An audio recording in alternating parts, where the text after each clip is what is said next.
오늘은 366페이지 건축신고 요 파트부터 우리 건축에 관한 파트까지만 오늘은 끝내도록 할 겁니다.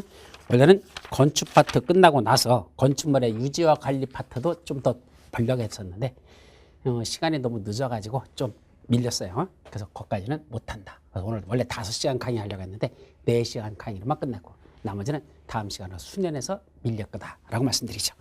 자, 366페이지 건축신고. 요거는 시험 문제에서 또 매년 나다시피 하니까 이는 뭐 건축신고도 하나하나 정리해야 됩니다. 여기는 지금 시험 문제에서 집중적으로 나는 게 건축허가 파트 반드시 납니다. 건축신고도 거의 매년 나다시피 하니까 이것도 정확하게 여러분들이 숙지를 해 주셔야 됩니다. 자, 건축신고는 맨 첫 번째 보면 원래는 허가대상 건축물이랍니다. 그래서 원칙은 허가대상 건축물인데 여기 그림 보시죠. 원래는 허가대상이야. 근데 뭐만 하랍니까? 신고라는 절차만 하래요. 누구한테? 특시, 특도, 시장군수, 구청장한테만 신고합니다. 여기 규모가 크다고 해서 특별시장 또는 광역시장한테 즉 21층 이상 된다? 연면적이 10만 이상 된다고 해서 특별시장, 광역시장이 아니고 이건 그냥 특시, 특도, 시장군수, 구청장인 원래 허가권자 있었죠. 원칙적인 허가권자한테 신고만 하래요. 그러면 어떤 효과가 있단다? 허가 받은 것으로 본다. 허가 의제입니다. 따라서 지금부터 나오는 이런 건축물에 대해서는 뭐만 하라니까? 특시, 특도, 시장군수, 구청장한테 신고만 하면 그때는 결론은 허가 받은 것으로 본다. 허가 의제 사유가 된다는 거. 그런 얘기죠.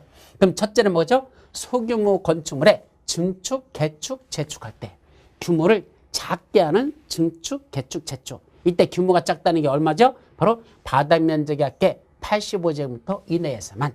자, 기존에 건축물이 있었어. 그 위에다 증축을 한답니다. 근데 이 증축하는 규모가 얼마란다? 85제곱미터 이내에서만 증축을 한단다. 또는 기존 건축물을 개축하거나 재축하는데 얼마까지만 한다? 85제곱미터 이내에서만 증축, 개축, 재축한다면 이거는 신고만으로 하면 되지. 이거는 증축, 개축, 재축이라는 그런 건축행위를 하더라도 허가받는 게 아니다. 신고만으로 한답니다. 근데 여기 단서가 있어요. 단 3층 이상인 경우로서 3층 이상인 건축물이야. 바닥 면적의 합계가 연면적의 10분의 1 이내의 10분의 1 이내인 경우로 한정. 이게 또 무슨 말일까? 자, 이게 좀 말이 어려워요. 이건 여기 그림을 한번 일로 와서 보도록 하죠. 저 봅니다. 자, 여기에 대지 안에다가 건축물을 짓는데 이 건축물의 규모가 얼마 되느냐? 예, 원래는 이 안에다가 위에다 증축을 한다고 할 때 얼마까지만 증축하는 걸 이때는 신고만으로 가능하다 그랬죠? 위에다 이만큼 증축을 했어. 그래서 증축을 하거나 더 나가서 물론 개축이든 재축이든 이걸 하는데 이때 규모가 원래는 바닥 면적의 합계 총 85제곱미터 이내에서만 이렇게 증축, 개축, 재축한다면 이건 뭐로 가능하다? 이건 신고만 하고 할 수 있다 이 뜻이죠. 자, 그런데 기존 건축물이 있는데 이제 요거에 대한 단서예요. 여기 몇 층짜리란다? 3층이야. 여기 3층 이상 되는 건축물인데 요때 요 1층, 2층, 3층 되는 건축물인데 여기다가 연면적 요런 건축물은 연면적 얼마 이상 될 때 10분의 1 이내에서만 요때는 신고 대상이 된단다. 이게 무슨 말일까? 연면적 10분의 1 이내라는 게 요게 건축물의 연면적이 500제곱미터라고 가정하죠. 그럼 500제곱미터라면 그 위에다가 85제곱미터까지 증축하는 거 그거 신고만일까? 안 된다는 얘기입니다. 이때는 500제곱미터에다 80을 대서 580 이렇게 만드는 건 신고사항이 아니고 요거의 10분의 1 이내까지만 신고사항이라는 얘기죠. 그럼 10분의 1이면 500의 10분의 1이니까 50제곱미터죠. 이때는 85제곱미터나 50제곱미터 위에 증축하는 게 있다면 그거까지만 요게 신고사항이 되는 거지. 50을 초과해버리면 그거는 다시 허가받아라 이 소리입니다. 그럼 연면적이 이게 800제곱미터 되면 어떻게 되죠? 그때는 800제곱미터의 10분의 1까지만 이때는 신고사항이라는 얘기입니다. 그럼 80제곱미터가 됐죠. 그때 80제곱미터 이게 신고사항이 되는 겁니다. 그럼 연면적 1000제곱미터 되면 어떻게 될까? 요거는 달라집니다. 연면적 1000제곱미터도 10분의 1까지 100제곱미터를 이거 신고사항일까? 아니고 이때는 100제곱미터까지가 아니고 얼마까지만? 이때는 85제곱미터 이내까지만 이것이 신고사항이 되는 거지. 이때는 100제곱미터 이걸 신고사항으로 보지는 않는다. 요걸 조심하시기 바랍니다. 그러니까 최대 85제곱미터 이내까지 바닥 면적 할게 85제곱미터 이내까지만 신고사항이 되지만 그때 규모가 작은 3층 이상 된 것으로서 규모가 작은 게 있다면 이때는 85까지가 아니라 그거의 연면적 10분의 1 이내 되는 요 규모까지만 신고사항이고 그걸 초과해버리면 이때는 허가를 받아야 된다. 그렇게 이해를 하도록 합니다. 자, 그게 이제 첫 번째 내용이 그거죠. 자, 두 번째는 무슨 지역에다가 시골 지역이야. 관농자, 관리지역, 농림지역, 자연환경 보전지역, 도시지역을 제외한 나머지 관농자 지역에다 규모가 작은 건물 지었대요. 규모가 얼마죠? 연면적이 200제곱미터 미만이고 3층 미만. 여기 미만이라는 글씨를 조심해야 됩니다. 미만은 포함하지 않는 겁니다. 따라서 200 하면은 안 돼. 190 또는 180 또는 150제곱미터. 근데 3층 미만이니까 2층 이하만 됩니다. 그래서 200제곱미터 미만이고 3층 미만인 동시유권이야. 하늘에도 200 이상 되거나 3층 이상 되면 그때는 허가 대상으로 올라가는 거고 이런 연면적이 200제곱미터 미만이고 3층 미만인 작은 건축물을 어디다 짓는다? 관농자 지역에다 짓는다면 그때는 허가받고 짓는 게 아니라 그건 신고만으로 지어도 괜찮다. 그래도 허가받은 것으로 본다. 이렇게 하죠. 다만 이 관농자 지역 안에다가 여기가 관리지역, 농림지역, 자연환경 보전지역이야. 거기에 뭐가 지정됐단다? 그 속에 관농자 지역에다가 지구단위 계획구역이나 방제지구나 또는 붕괴 우혐 지역이라는 게 지정돼 있다면 요 속에다가 이렇게 작은 건축물, 즉 이런 지구단위 계획구역, 방제지구, 붕괴 우혐 지역에 연면적이 200제곱미터 미만이고 3층 미만이 작은 건축물을 짓는다면 이거는 무슨 대상이다? 그건 다시 허가를 받아야 된다. 그래서 연면적 200제곱미터 미만이고 3층 미만이 작은 건축물을 지구단 무슨 지역에서만? 관농자 지역에서야. 관농자 지역에 이런 작은 건축물을 관농자 지역 안에 있는 지구단위 계획구역, 방제지구, 붕괴 지역이라면 그때는 신고만으로는 안 되고 그거는 허가 대상으로 다시 올라간다. 자, 대수선인데 작은 건축물의 대수선, 즉 연면적이 200제곱미터 미만이고 3층 미만인 건축물을 대수선한다면 그건 신고만으로도 됩니다. 아까 원칙적으로 건축하거나 대수선하는 건 허가받아라 그랬는데 이렇게 작은 건축물 연면적 200제곱미터 미만이고 3층 미만인 건축물의 대수선은 이건 신고만으로도 좋다. 또 주유구조부의 해체가 없는 등 무슨 얘기한다? 내력벽, 기둥, 보, 지붕틀, 방화벽 또는 방화구역에 의한 바닥 또는 벽 또는 주계단, 피난계단, 특별 피난계단 뭐만 하는 거? 수선만 하는 거. 증설 또는 해체하거나 변경하는 건 안 되고 뭐 하는 것만? 수선만 하는 대수선이 있었잖아. 그런 내력벽을 30cm에서 수선하는 거, 기둥을 3개 이상 수선하는 거, 보를 3개 이상 수선하는 거, 지붕틀 3개 이상 수선하는 거, 방화벽 또는 방화구역을 그걸 수선하는 거, 주계단, 피난계단, 특별 피난계단을 수선만 하는 거. 이런 수선은 무슨 수선이다? 대수선이지만 그건 무슨 상이다? 이건 신고만으로 해도 된다. 다 올해 29회 때 다 시험 문제 났던 내용들이야. 그 다음에 소규모 건축물을 갖다가 어떤 거? 연면적이 할게 100제곱미터 이하짜리 건축물을 신축하는 거, 새로 짓는 거. 이런 것도 신고만으로 합니다. 연면적이 할게 100제곱미터 이하 되는 작은 건축물. 이런 것을 새로 짓는 건 이거는 신고만으로 해도 좋다. 자, 근데 증축을 하는데 더 올리는데 높이 얼마까지만? 높이가 3m 이하밖에 안 되는 증축이라면 이것도 신고, 이것도 중요한 거야. 높이 3m 이하까지만 증축한다. 그럼 신고사항. 그 밖에 나머지 3개는 시험 문제에서 별로 안 나는데 그냥 간단히 정리하자. 여기까지는 반드시 해야 되고 요 밑에까지 별로야. 표준 설계도서에 짓는데 건축조례가 정하는 건축물. 표준 설계도서라는 건 이미 안정성과 법적으로 문제가 없다 이렇게 짓는 건 괜찮다라고 해서 이미 샘플 모델로 다 짓는 거, 이게 표준 설계도서에 짓는 거야. 그중에 건축조례가 정하는 것들, 그거는 신고만으로 할 수 있죠. 또 공지산, 공업지역, 지구단위 계획구역, 산업유통형, 산업단지 세 군데야. 공업지역, 지구단위 계획구역에서 산업유통형, 그다음에 산업단지 안에다가 뭘 짓는다? 공장을 짓는데, 작은 공장을 짓는데, 그럼 공업지역에다 공장 짓는다. 지구단위 그래서 산업유통형, 지구단위 계획구역, 그다음에 산업단지 이런 데다가 공장을 짓는데 작은 공장 2층 이하로서 연면적의 합계가 500제곱미터 이하인 이런 작은 공장을 지면 이건 신고만으로 지을 수 있다. 또 농업이나 수산업을 영위하는 저시골지역, 읍이나 면적에서 농업이나 수산업을 영위하는 읍면지역에서 창고를 짓는데 연면적이 200제곱미터 이하되는 것, 축사나 작물지에서 등등을 짓는데 연면적이 400제곱미터 이하된다. 이런 것들은 신고만으로 져도 좋다. 그래서 창의가 축사하고 작사한다. 그래서 창고는 200제곱미터, 축사나 작물지에서는 400제곱미터. 이런 것들은 신고만으로 지을 수 있는 그런 건축물이 된단다. 그래서 이게 신고 대상이라는 거. 그래서 이걸 정확하게 암기를 하고 이걸 가지고 응용하는 문제들이 어떻게 나는지 그 문제도 한번 여러분들이 정리를 해야 지금 정확하게 답을 찾을 수가 있습니다. 자, 여기까지만 여러분들이 정리하시죠. 거기 옆에 보시면 367페이지 밑에 신고 절차 및 실효라고 되어 있죠. 이것도 최근에 새로 신설된 게 있으니까 정리를 해 두셔야 됩니다.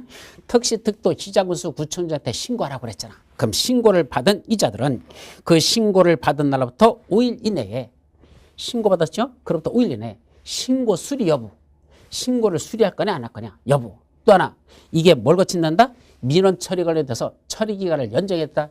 이건 민원 처리를 위해서 좀 더 처리 기간을 연장해야 되는지 여부. 이거를 신고인에게 통지하여야 합니다. 왜냐면 건축물 짓는다면 주변에 있는 주민들이 막 민원 넣는 게 있잖아. 여기는 이런 거 안 돼요, 반대요 해가지고 민원 넣는 게 있잖아. 그래서 이게 그런 대상이 되는지 여부, 그래서 시간이 지연될 건지 여부에 대해서 그걸 5일 이내에 그 신고한 사람에게 통지하라는 얘기입니다.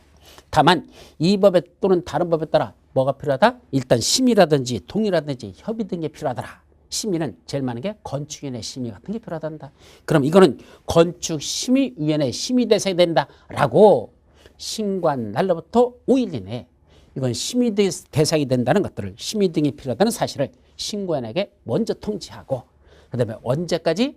신고일로부터, 말은 없지만 신고일로 따져야 돼. 신고일로부터 20일 이내에, 그때는 신고, 수리 등의 여부 등을 신고인에게 며칠 내야 된다? 20일 이내에 통지해야 된다. 자, 그 밑에 신고한자가 신고한 날로부터 1년 이내에 공사에 착수하지 아니하더라. 원래는 건축 허가 받으면 허가 받으면부터 2년 이내에 공사에 착수해야 되죠. 그리고 공장은 3년 이내에 공사에 착수한다. 근데 신고 대상인 것, 신고한 날로부터 1년 이내에 공사에 착수해야 된다는 걸 조심합니다. 그때 안 하면 그 신고의 효력은 없어진다. 자동적으로 상실됩니다. 다만 건축주 요청에 따라 허가권자가 정당하다고 인정하는 경우에는 그러면 1년의 범위 내에서 착수 기간을 연장할 수는 있습니다. 그래서 신고 대상인 건 1년 내에 공사 착수 플러스 1년 연장 가능, 이렇게 정리하시면 될 겁니다. 여기까지가 건축 신고와 관련된 것들. 다음 페이지 보시면 이거는 별도로 다 그림공법에서 정리하지 않은 건데, 허가 신고 사항의 변경이 뭐죠? 이미 건축 허가 받았어. 이미 건축 신고한 거야. 근데 그중에 묘를 변경할 때는 어떤 때는 변경 허가 받아야 되고 어떤 때는 변경 신고해야 되고, 변경 허가, 변경 신고에 관한 게 나옵니다. 그중에 369페이지 맨 위에 보면 다라는 게 나와. 그거 하나만 기억하죠. 자, 건축 허가를 받아놓고 중간에 뭘 변경한답니까? 첫째, 건축주가 변경된단다. 그럴 수도 있어. 그 다음에 설계자가 변경된다. 감리자, 시공자, 감리자 다 묶어서 이걸 건축관계자라고 그래요. 그래서 건축관계자는 누구도 있다? 건축주가 있어요, 시공자가 있어요, 감리자가 있어요, 설계자가 있고, 이 사람들을 건축관계자라는데, 이런 사람들을 변경하는 건 중요한 변경으로 보지 않습니다. 이건 뭐만 한다? 그냥 신고만 하면 된다. 변경, 신고만 하면 됩니다. 건축주 변경하는데 왜 중요하지 않죠? 아니, 누가 짓느냐가 뭐가 중요합니까? 무슨 건축물을 짓느냐가 중요한 거죠. 이거는 대물적 허가라 그랬잖아. 사람을 보고 내주는 게 아니라 건물을 보고 내주는 거니까 사람과 관련된 내용은 중요한 게 아니기 때문에 신고만으로 변경할 수 있다는 뜻입니다. 자, 변경 부분에 대한 일괄 신고라는 건 무슨 말이냐면, 이건 시험 문제에서 아직 한 번도 안 났으니까 그냥 넘어가도 돼. 그냥 말뜻만 정리하고 넘어가죠. 자, 원래는 변경할 때마다 이거 변경할래요 하고 먼저 가서 신고하고 와가지고 변경하는 게 원칙입니다. 허가도 받고 변경한 다음에 허가를 받고 변경하는 거지 변경부터 하는 게 아니잖아. 그런데 어떤 것들은 사전에 미리 변경을 해버리랍니다. 그러고 나중에 뭐 알았을 때 사용승인 신청하러 갔을 때, 그때 사용승인을 신청할 때 허가권자한테 일괄적으로 신고하면 됩니다. 이런 상은 내가 미리 이렇게 변경했습니다 라고 나중에 가서 신고해도 되는 것들, 이걸 몰아서 신고한 데서 일괄신고라는 표현을 쓰는데, 그런 게 몇 가지 있다라는 정도만 하고 넘어가죠. 자, 다음 페이지 가설건축물 이런 게 나옵니다. 이때 가설건축물이란 말이 무슨 뜻이죠? 임시로 설치하는 건축물이라는 뜻이야. 그래서 이제 가설건축물 이런 뜻은 임시로 설치하는 건축물을 한다. 이거는 두 가지로 나눠져요. 어떤 때는 건축 허가를 받아야 되는 가설 건축물이 있고요. 어떤 건 축조 신고만으로 할 수 있는 가설 건축물이 있더라. 이렇게 크게 두 가지로 나눠진다. 가설이란 임시로 설치한다는 뜻인데 이 임시 설치하는 건축물이 어떤 때는 허가받고 설치하는 가설 건축물이 있고 어쨌든 축조 신고만으로 할 수 있는 가설 건축물이 있다. 이렇게 정리하죠. 자, 그럼 건축 허가 대상인 건 어디에 나올까? 여러분들 370페이지 맨 윗줄 첫 번째 줄에 나옵니다. 도시군 계획시설 및 도시군 계획시설 예정지에서 가설 건축물을 건축하라는 자는 이렇게 돼 있죠. 이게 무슨 내용이 있었죠? 이건 국토위계 및 용역에 관한 법률 제 64조에서 나왔었어요. 그럼 국토위계 및 용역에 관한 법률 제 64조가 뭔지를 알아야지 이게 여러분들 어떤 게 나오는 거죠? 바로 여러분들 교재 보시면 쭉 넘어가서 98페이지 맨 밑에 나옵니다. 기본서 98페이지 한번 가보십시오. 맨 밑에 보면 뭐가 나오죠? 도시군 계획시설 부지에서의 개발 행위 여부라는 문장이 나옵니다. 그럼 거기 나오는 98페이지에 나오는 그 내용이 무엇일까? 자, 이런 내용이 있었죠. 그림으로 그려볼게요. 자, 여기 뭐가 있었다? 여기서 여기까지 도로 만들겠다고 도시군 관리계획이 결정 고시됐습니다. 여기는 도로 내겠다라고 도시군 관리계획이 결정된 부지란 뜻입니다. 그럼 이걸 무슨 시설을 부르죠? 도시군 계획 시설 부지. 도로 내겠다고 도시군 관리계획이 결정되면 그걸 도시군 계획 시설이라 부르고 그걸 설치하겠다는 부지 바로 도시군 계획 시설 부지라고 부른다는 얘기입니다. 그럼 이 땅에는 뭐 하는 거야? 도로 내겠다고 예정된 땅이죠. 쉽게 말하면 도로 예정지라는 얘기입니다. 도로 내겠다고 도시군 관리계획 결정고시는 도로 예정지죠. 그러면 이 안에다가는 건축물을 건축하거나 공작물을 설치하는 허가를 하여서는 아니 되는 게 원칙입니다. 얘는 건물 못 져요. 왜? 건축허가 내주면 뭐합니까? 어차피 도로를 낼 때는 다 떼부셔야 되는 거. 그래서 건물 허가를 안 내주죠. 근데 이때 가설 건축물을 허가 내주는 경우가 하나 있었어요. 어떤 거죠? 여기 도로 내겠다고 도시군 관리계획은 결정고시되는데 그로부터 2년 이내에 여기서 뭐한다? 단계별 집행계획이 수립되지 아니하거나 1단계 집행계획에 포함되지 아니한 경우. 그게 아까 말한 98페이지 밑에부터 나오는 거야. 여기에 도로 내겠다고 도시군 관리계획은 결정고시하고 그로부터 2년 이내에 여기서 뭐가 이루어지지 않는다? 단계별 집행계획, 즉 1단계, 2단계 구분되는 거 있었죠? 3년 이내에 사업을 시행하는 건 1단계, 3년 후에 사업을 시행하는 건, 아니요, 3개월 이내에 시행할 건 1단계, 3개월 후에 하는 건 2단계. 그렇게 다시 3년 이내에 사업을 시행하는 건 1단계, 3년 후에 하는 건 2단계. 그 단계별 집행계획을 수립하라고 했었잖아. 그 단계별 집행계획이 수립이 됐더라, 안 됐더라? 안 됐더라는 얘기입니다. 수립은 됐는데 1단계는 포함되지 않았다. 1단계는 3년 이내에 사업을 시행한 거에 포함되지 않았다는 얘기입니다. 그러면 이 안에 있는 토지 소유자들이 이거 뭐야 몇 년이 지났는데 도시군 계획시설 결정고시 도로 내겠다고 고시가 되고 2년이 지났는데 아직도 1단계에 포함되지 않았다는 건 앞으로도 3년 내도 도로 낼 계획이 없다는 뜻이잖아. 그럼 3년 동안 이 땅을 썩어야 된다. 일부 가설 건축물을 질 수 있게 허가내주자. 가설 건축물 건축하는 거 허가내주자. 공작물 설치하는 거 허가내주자. 기존 건축물의 개축, 재축은 이 안에서 허가받고 할 수 있도록 이렇게 내줬었죠. 그게 개발행위잖아. 그때 여기다 뭘 짓는다? 가설 건축물 짓는 거. 그때는 허가를 해준다라고 냈었습니다. 요거 가설 건축물 건축에 관해서 허가를 해주는 거. 이게 바로 여기서 말하는 건축허 같은 겁니다. 근데 국토법에서는 요걸 무슨 허가라고 그랬죠? 그때는 건축허가라고 하지 않아. 개발행위 허가라는 표현을 쓰고 있습니다.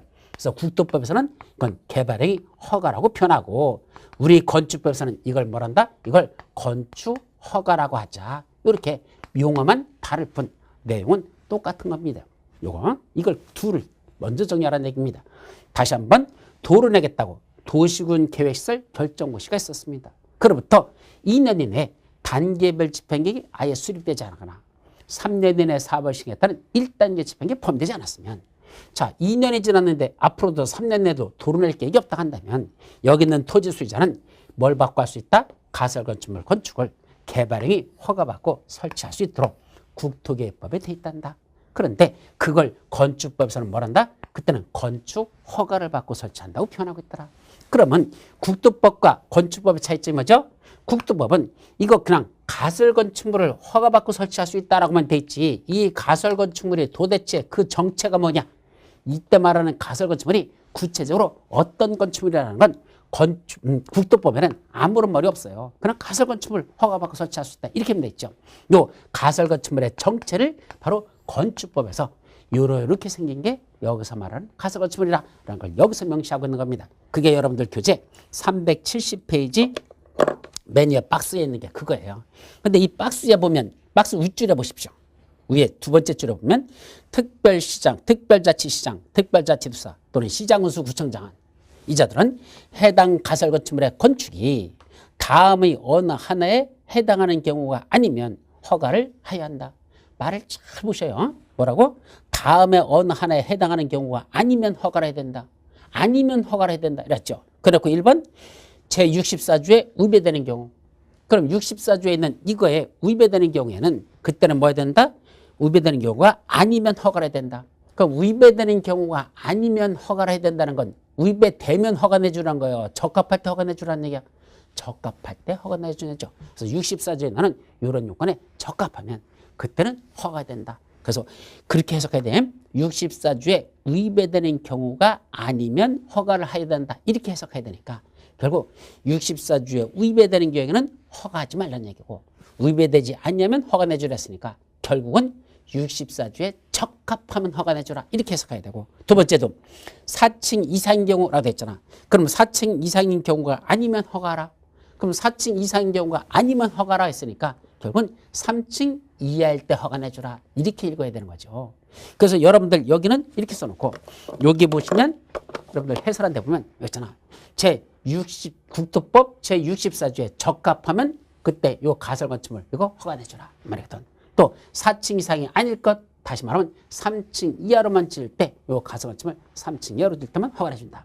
또 철골 철근 콘크리트 조가 아닐 때 허가 내주라. 왜? 철골 철근 콘크리트가 들어가면 이거는 영구 건축물이거든요. 그러니까 그건 안 되고 가설 건축물이니까 저럴 때만 허가 내주라. 또 전기나 수도나 가스 같은 새로운 간선 공급 설비 설치를 필요로 하지 아니할 때 허가 내주라.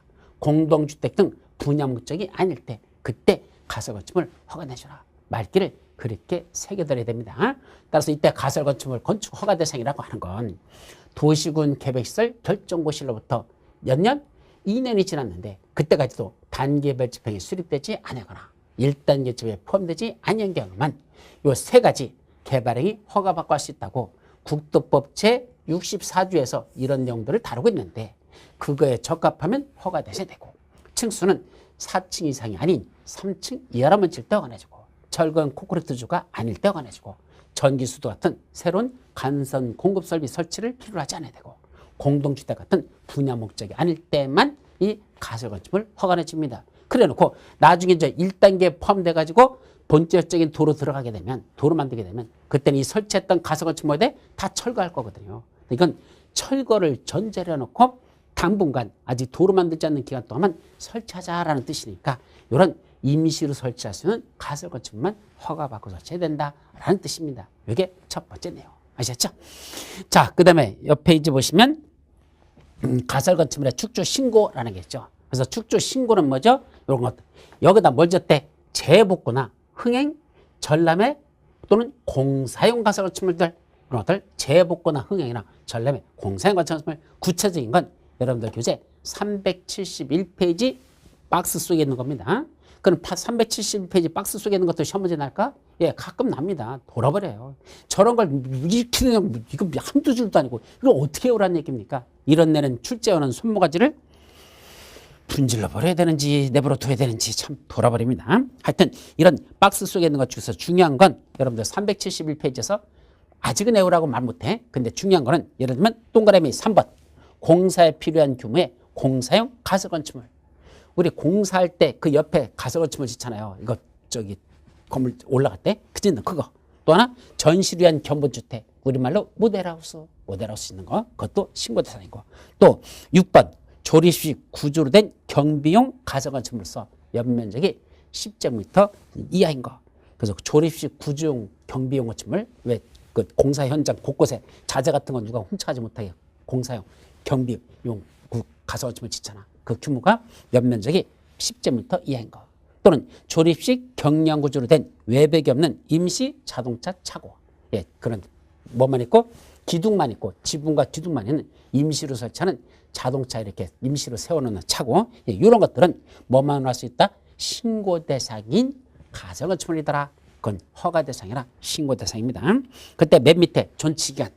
이때 존치기간은 뭐와 똑같다는 얘기야? 위에는 가설 건축물 건축 허가 대상하고 신고 대상인 거하고 보면 거의 같아요. 원칙은 허가 대상인 것도 존치기간이 3년이고 신고 대상인 가설 건축도 존치기간이 3년입니다. 다만 이때 허가 대상인 원칙은 3년인데 3년이 지나도 도로 안 만들어요. 그럼 설치한 가설 건축물을 뭐 할 수 있다? 그 도로 사업이 시행될 때까지 연장할 수 있겠죠. 그래서 원칙은 3년 내에만 설치했다가 3년이 지나고 나서 1단계에 포함돼 가지고 도로 만들면 철거해야 되는데 3년 지나도 도로 안 만들어 설치한 가설 건축물 계속 사용할 수가 있다는 얘기입니다. 그리고 신고 대상이 또 원래 3년인데 아까 공사용 가설 건축물 있었죠? 요 공사용 가설 건축물 그거는 해당 공사가 완료될 때까지 3년이나 공사가 5년 걸리면 5년 될 때까지 그때까지도 그건 존치할 수 있습니다. 자, 존치 기간이 다 끝나간단다. 예를 들어서 3년 하고 정했는데 3년의 기간이 다 끝나갑니다. 그럼 어떻게 되죠? 그때는 특시특도시장수 구청장들이 누구한테? 그 건축주한테 뭐라고 통지합니까? 당신 거 존치 기간이 앞으로 30일 후에는 만료될 겁니다. 그게 연장 허가 대상이 되는지도 통보해주고 그때 연장할 수도 있는지 못하는지 그런 걸 며칠 전까지 통지해 주는다. 30일까지 존치기간 만료일 30일 전까지 건축주에게 통지해야 됩니다. 그게 만약에 허가 대상 건축물이라면 존치기간 만료일 14일 전까지 다시 연장할 수 있다면 연장 허가 신청을 해야 되고 만약 신고 대상이라면 존치기간 만료일 7일 전까지는 연장 신고라는 걸 해야 됩니다. 따라서 30일 전까지는 이건 당신 건 존치기간에 끝나갑니다. 연장 대상이 됩니다 안 됩니다. 이걸 30일 전까지는 통지해 줘야 되고 만약에 허가 대상 건축물이라면 연장 허가 신청해야 되고 신고 대상이라면 연장 신고하라는 얘기입니다. 그게 가능할 때는 하라는 얘기입니다. 언제까지?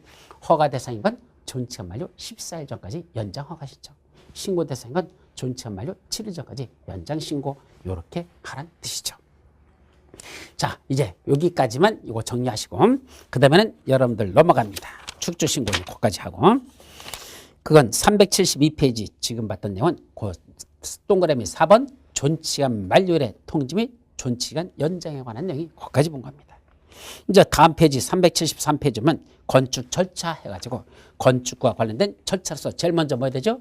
건축주와 계약서부터 써야 되겠죠. 그래서 건축주가 누구랑 한다다? 제일 먼저 설계부터 해야 되니까 설계자하고 설계도면에 대한 이제 계약서를 써야 되고 실제로 건설공사를 행하는 시공자하고도 계약을 해야 되고 공사 감리를 담당하는 감리자하고도 그런 공사계획에 관한 계약을 하라는 얘기입니다. 이게 건축주와의 계약에 관한 얘기죠. 다음 페이지 건축물의 설계를 해야 되는데 아까 설계는 누가 해야 될까? 거기 나와 있죠. 건축 허가를 받아야 하거나 건축 신고를 해야 되는 건축물 또는 주택법에 따른 리모델링을 하는 건축물의 건축 등을 위한 설계는 누가 해야 된다? 건축사가 아니면 할 수 없다라. 그래서 세시함 허가 대상 건축물, 신고 대상 건축물, 주택법상 리모델링하는 건축물들은 그건 반드시 누가 설계된다? 설계사가 설계해야 된다. 예, 건축사가 설계하라 얘기입니다. 다만 다음의 경우에는 그러지 않아다. 이것도 29회 때 이번 시험 문제에 출제했던 거죠. 그 중에 2번 연면적이 200제곱미터 미만이고 층수가 3층 미만인 건축물의 대수는 뭐만 할 수 있죠? 이건 건축사가 설계하지 않아도 된다는 얘기야. 연면적이 200제곱미터 미만이고 3층 미만인 건축물의 대수는 건축사가 설계하지 않아도 된다. 그런데 시험 문제에서는 몇 층짜리 했더냐? 4층인 건축물이라고 예를 들었습니다. 그럼 4층인 건축물의 대수는 뭐 해야 된다? 당연히 건축사가 설계된다. 이렇게 되죠.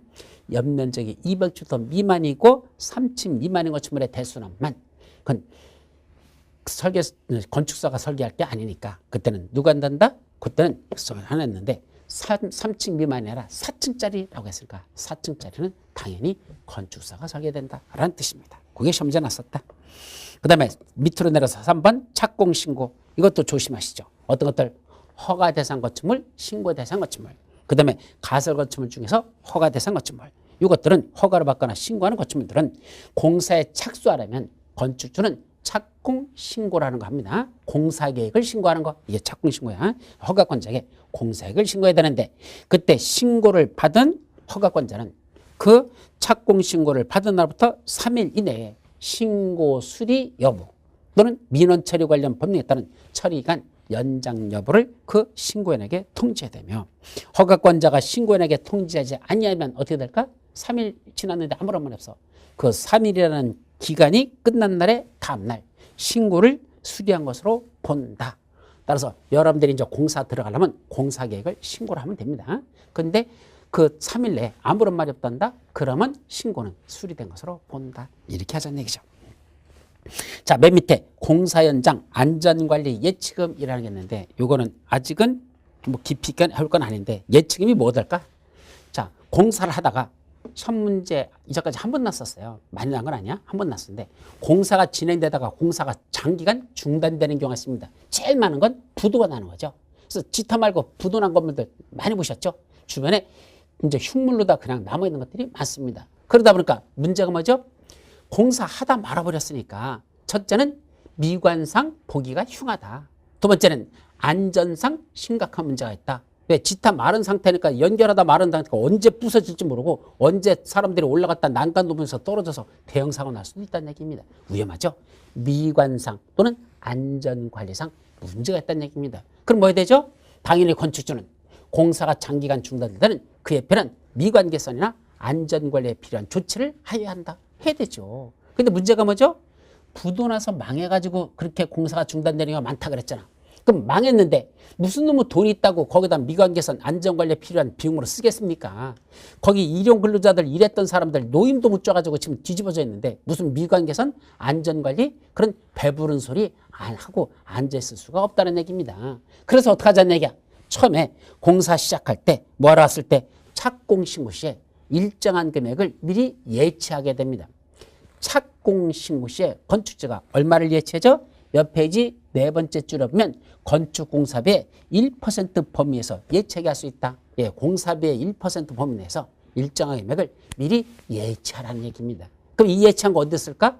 공사가 장기간 중단되는데 그게 2년 이상, 맨 밑에 쪽에 나와요. 2년 이상 공사가 중단되면 2년이 지나버리면 그때는 그 안전관리 예치금 이 예치한 돈에서 끄집어내가지고 미관과서나 안전관리에 필요한 비용으로 사용할 수 있도록 이렇게 만들어 놓은 겁니다. 그래서 사전에 미리 착공신고하는 건축주에게 건축공사비의 1% 범위에서 미리 예치하겠다가 나중에 공사가 중단되면 그로부터 2년이 지나버리면 그때는 미관에서 안전관리를 위해서 필요한 비용으로 그 예치한 금액을 사용할 수 있도록 해주는 것 이걸 안전관리 예치금이라고 한다. 그 정도만 기억하죠. 자, 공사하는 걸 말하죠. 시공. 그래서 시공에 관한 것들은 뭐 거의 볼 게 없고 다음 페이지 제대로 공사하는지 감독하는 걸 공사 감리. 그래서 우리 공인중개사가 무슨 감리까지 알아야 됩니까? 그래서 감리는 거의 시험 문제가 출제된 적이 없어요. 그래서 감리는 넘어가자. 그래서 시공과 감리는 건너뜁니다. 마지막 378페이지에 건축물의 사용 승인이라는 게 나오죠. 이거는 건축물을 다 지었으면 이제 뭐 받자는 얘기야? 사용할 수 있도록 승인을 받자는 얘기입니다. 이게 사용 승인. 여기까지는 우리 저 자료는 없지만 이건 정리하셔야 돼요. 시험 문제 잘 나니까. 자, 사용 승인은 언제죠? 건축공사가 완료됐다. 그럼 제대로 공사 끝냈는지 이제 허가받은 대로 또는 신고한 대로 됐는지 검사받는 걸 말한다. 사용 승인을 허가권자한테 신청하라는 얘기입니다. 자, 그때 2번 사용 승인 신청을 받은 경우 국토교통부령으로 정하는 기간 그게 어떤 거죠? 신청서를 사용 승인 신청서를 받은 날부터 7일 이내입니다. 7일 내 허가권자는 먼저 그 건축물 제대로 지었는지 검사하고 그 검사에 합격한 건축물에 한하여 사용승인서를 내주어야 합니다. 따라서 사용승인 신청을 받으면 7일 내에 검사하고 검사에 합격 건축물에 한해서 사용승인서를 내줘야 된다는 것. 자, 그게 중요한 것이죠. 근데 맨 밑에 사용시기, 사용승인을 받은 후가 아니면 원칙적으로 건축물을 사용할 수 없습니다. 그러니까 사용승인 받으라는 얘기죠. 그런데 옆 페이지 위에 보시면 박스 속에 두 가지 사유가 있을 때는 사용승인 안 받아도 사용할 수 있습니다. 첫째는 뭐죠? 아까 사용승인 신청 언제까지 사용승인 신청이 들어오면 며칠 내 승인 여부를 결정해서 해주죠? 7일.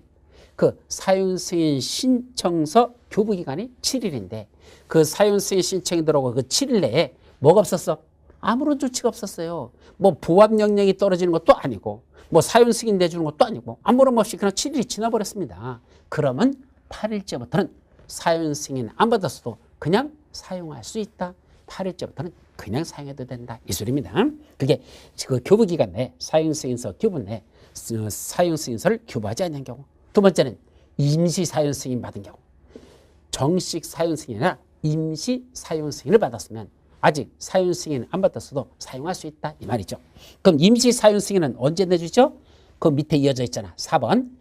건축주는 사용승인서를 받기 전에 공사가 완료된 부분에 관해서만 공사가 말해 101동, 102동, 103동 이렇게 치고 있는데 101동 공사가 끝났어. 그럼 그 완공된 부분에 대한 임시 사용승인을 받을 수가 있습니다.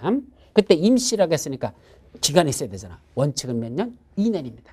원칙은 2년 이내에서 임시 사용승인을 받고 사용할 수 있는데 대형 건축물이나 안반 공사 등으로 인하여 공사 기간이 긴 경우에는 그때는 뭐 할 수 있단다? 그 임시 사용 승인 기간을 연장할 수 있습니다. 이게 또 무슨 말일까? 자, 이건 말귀를 또 새겨서 듣도록 합니다. 여기 보시죠. 자, 이런 얘기야.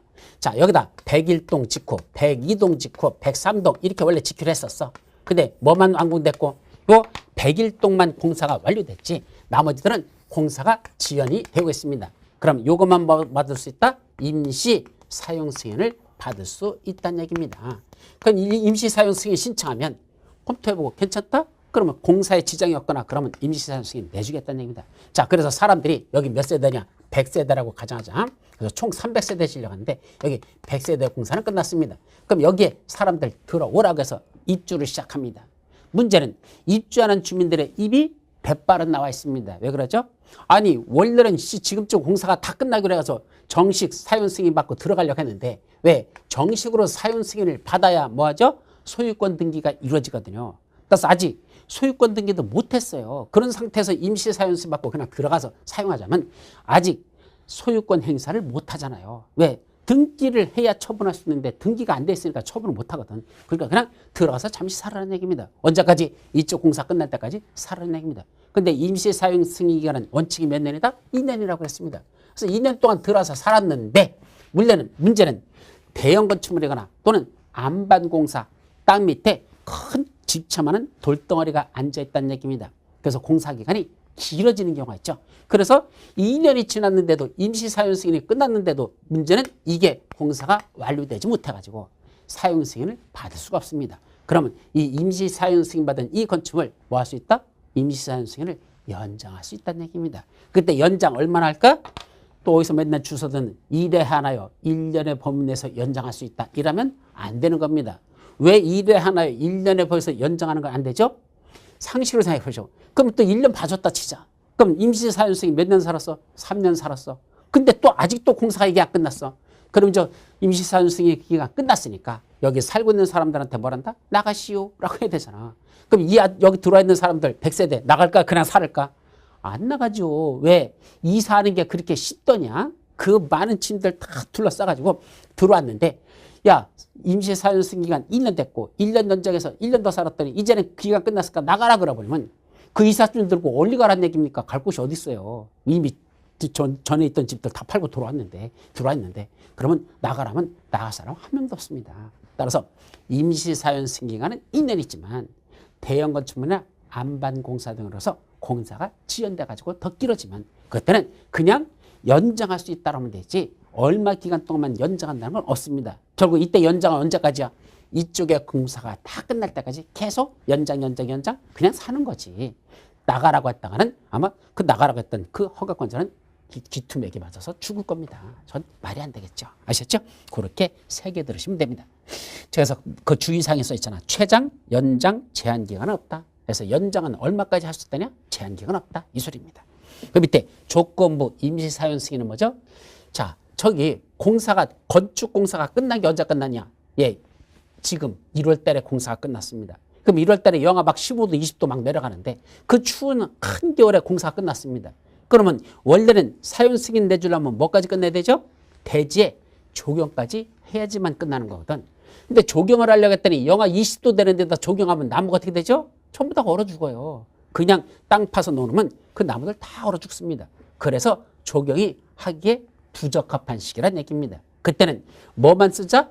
완공된 건축물만 먼저 쓰고 조경은 꽃피는 춘사월 들어오면 그때 해결하자라는 게 조경을 조건으로 임시 사용 승인을 받을 수가 있습니다. 나중에 조경은 나중에 할게. 다만 건물부터 먼저 쓰자라고 조경 조건부 임시 사용 승인을 받을 수 있는 게 있더라. 이렇게만 여러분들이 기억해 두시면 됩니다. 여기까지가 오늘 여러분들이 봐야 될 내용이 다 끝났는데, 자, 마지막 내용에 관해서는 핵심적인 것만 몇 가지 다시 여기서 정리하도록 하죠. 자, 지금 여기서 봤던 건 건축 신고가 제일 중요하다 그랬습니다. 그래서 건축 신고 내용이 좀 복잡해요. 하나씩 잘 정리해야 돼. 첫째는 원래는 무슨 대상이다? 허가 대상이에요. 근데 경매하니까 뭐라나 이게 신고라는 절차만 하래요. 누구한테? 특시특도 시장수 구청장에게만. 특별시장, 광역시장 안 들어가. 그런 원칙적인 허가권자에게 신고만 해도 뭐 받은 거로 본다? 허가 받은 거로 본다. 그중에 첫 번째 어떤 게 경매한 거죠? 소규모 건축물에 소규모 증축, 개축, 재축. 어느 정도만 증축, 개축, 재축을 했다? 바닥 면적이 할게 85제곱미터 이내까지만 그런 규모로 증축, 개축, 재축하면 이건 뭐만으로 할 수 있다? 신고만으로 할 수 있습니다. 다만 3층 이상인 건축물인데 1, 2, 3층 이상인데 그때 바닥 면적의 합계가 연면적의 얼마밖에 안 된다? 10분의 1 이내밖에 안 되더라. 아까 말씀드렸죠? 자, 여기 연면적이 얼마란다? 기존 건축물에 3층 이상 되는 건축물인데 연면적 500제곱미터밖에 안 되더라. 그러면 그거의 10분의 1 이내인 50제곱미터까지만 신고사항이고 50을 초과하는 건 허가받으라는 얘기입니다. 800제곱미터라면 10분의 1은 80제곱미터까지만 신고사항이고 초과되는 건 허가받아라. 만약에 연면적이 1000제곱미터라면 그 10분의 1인 100제곱미터가 아니고 이때는 최대 나왔던 요거 85제곱미터 이나 85제곱미터 이내 여기까지만 신고사항이고 그걸 초과되는 건 허가받을 것 이란 의미로 새겨들으라 그랬었죠. 자, 두 번째 시골지역 어디죠? 관농자, 관리지역, 농림지역, 자연환경보전 저 시골지역 도시지역이 아닌 지역에다가 연면적이 200제곱미터 미만이고 3층 미만이 작은 건축물을 짓는다면 그런 건 신고만으로 해도 괜찮다. 다만 이런 작은 건축물을 관농자 지역 안에 무슨 지역이란다? 지구단위계 구역, 방제지구, 붕괴, 우겸지구라면 그런 작은 건축물도 다시 그건 위험하니까 허가 대상이 된다. 그건 허가받으라는 얘기입니다. 자, 대수선은 두 가지는 신고만으로 할 수 있습니다. 첫째, 연면적이 200제곱미터 미만이고 3층 미만이 작은 건축물을 대수선하는 거 이런 건 신고만으로 할 수 있다. 두 번째는 주거지부에 해체가 없는 등 뭐 하는 거? 내력벽을 30제곱미터만 수선하는 거. 기둥이나 포나 지붕틀을 3개에서 3개 이상 수선하는 거. 또 방화벽, 방화구에 간 바닥 또는 벽을 수선하는 거. 주계단, 피난계단, 특별피난계단을 수선한다면 이건 허가대상이 아니라 그건 신고만으로 할 수 있다. 그럼 수선이 아닌 증설 또는 해체 등을 한다면 그거는 허가받아야 되고 이런 수선에 들어가는 것들만 신고사항에 해당한다. 그중에 소규모 건축물로서 연면적이 합계 100제곱미터 이하에서 신축하는 것, 작은 건축물 신축하는 것 이거는 신고만이다. 높이 3m 이하에서만 증축한다면 그것도 신고만으로 할 수 있습니다. 자, 가설 건축물이란 임시로 설치하는 건축물을 말하는데 어떤 때는 건축 허가받아야 되고 어떤 때는 축조 신고만으로 할 수 있다.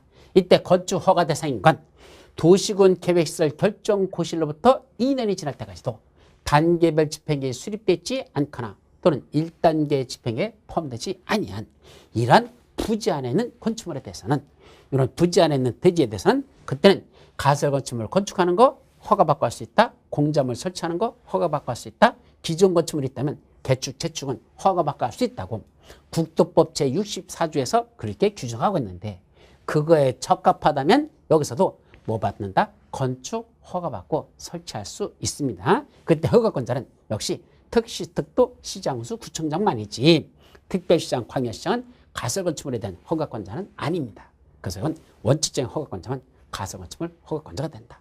또 이때 4층 이상은 안 되니까 3층 이하인 가설건축물이 되고 철근 콘크리트 조가 아니어야 되고 전기, 수도, 가스 같은 새로운 간선 공급 설비 설치를 필요하지 않아야 되고 공동주택 같은 분야 목적이 아닐 때만 허가받고 설치할 수 있습니다. 자, 여기 존치기간은 원칙적으로 3년 이내인데 결혼에는 도시군 계획 시설 사업이 시행될 때까지는 그 3년을 다시 또 연장해서 설치한 상태로 갈 수 있습니다. 자, 축조 신고만으로 할 수 있는 것도 있죠. 어떤 거? 재복구나 흥행, 전람회, 공사형 가설건축물 등등은 그건 신고만 할 수 있는데 그것도 존치기간은 원칙은 3년이고 다만 공사용 가설건축물은 해당 공사 완료일까지 연장할 수는 있습니다. 자, 존치기간이 끝나기 30일 전까지는 그 특시, 특도, 시장수, 구청장은 건축주에게 통지해야 됩니다. 뭐라고 통지하죠? 기하에 이 가설건축물들은 존치기간이 30일 후에는 만료되니까 그게 그만 끝내야 됩니다. 아니면 연장 대상이 됩니다. 라는 사실을 그걸 30일 전까지 건축주에게 통지해야 됩니다. 그때 허가 대상 건축물을 연장하고 싶으면 존치기간 만료일 14일 전까지 연장 허가 신청을 해야 되고 신고 대상인 가설건축물을 연장하고 싶으면 존치기간 만료일 7일 전까지는 연장 신고라는 걸 해야 된다. 자, 이런 것들이 바로 나오고 그 다음에 사용 승인에 관한 게 몇 가지 있었죠? 그래서 사용 승인에 관한 건 책으로 직접 봐서 정리하도록 합니다. 원래 사용 승인을 받아야 되는 건 사용 승인 신청서를 받은 날로부터 7일 이내에 허가권자가 검사를 하고 검사에 합격한 건축물을 하나요 사용 승인서를 내주어야 합니다. 따라서 사용 승인을 받기 전에는 원칙은 사용할 수 없는데 그런데도 불구하고 건축물을 사용할 수 있는 경우가 두 가지가 있다. 첫 번째는 사용 승인서 교부 기간인 7일 내에 아무런 처분이 없었다. 그럼 8일째부터는 사용할 수 있다. 또 하나 임시 사용 승인 받으면 사용할 수 있다.